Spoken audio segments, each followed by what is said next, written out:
Welcome back. जो हम सुनते हैं वो बहुत जल्दी हम भूल जाते हैं। ओनली 10% या लेस देन 10% ही हम याद रख पाते हैं, और जो हम देखते हैं वो 20% ही हम याद रख पाते हैं। उसको भूलने में थोड़ा टाइम लगता है।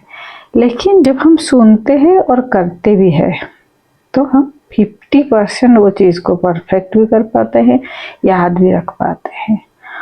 और जब हम सुनना, देखना, साथ में करना जब जुड़ जाता है तो 70% हमारा काम बन ही जाता है और हम कर भी पाते हैं।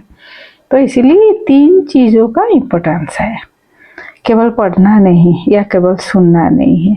सुनना, पढ़ना, देखना, समझना और साथ में प्रैक्टिकली उसको करना। ये कॉम्बिनेशन जब बन जाता है तो हम काम भी कर पाते हैं।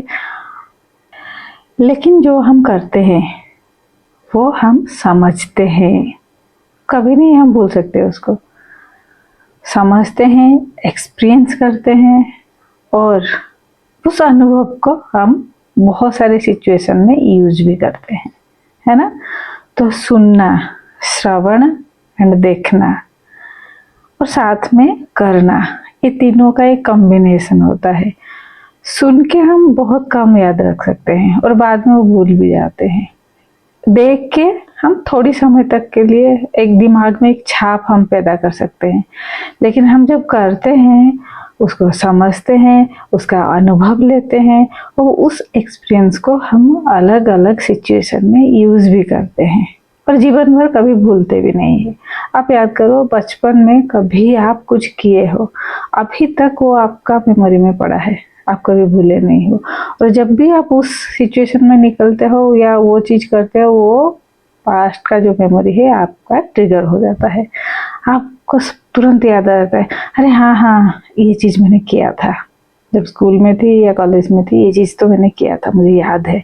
और तुरंत उस चीज़ को आप अच्छे से कर पाते हो। सो 10% हम सुन के याद रख सकते हैं, 20% हम देख के याद रख सकते हैं, बट 30% हम समझ सकते हैं। 30% हम क्या काम करके उसको याद रख के समझ सकते हैं। बट जब हम देखना और सुनना दोनों मिलके करते हैं तो हम 70% लेते हैं सुनना और पढ़ना से। सुनते हैं और पढ़ते हैं और देखते हैं। 90% क्या होता है, जब हम सुनते भी हैं, पढ़ते भी हैं, देखते भी हैं और करते भी हैं उस काम को, तब हम 90% कर पाते हैं, सक्सेस भी हो पाते हैं और वो चीज़ कभी भूलते नहीं है, एक्सपीरियंस भी हो पाता है। और हम खुद के लिए तो करते ही हैं,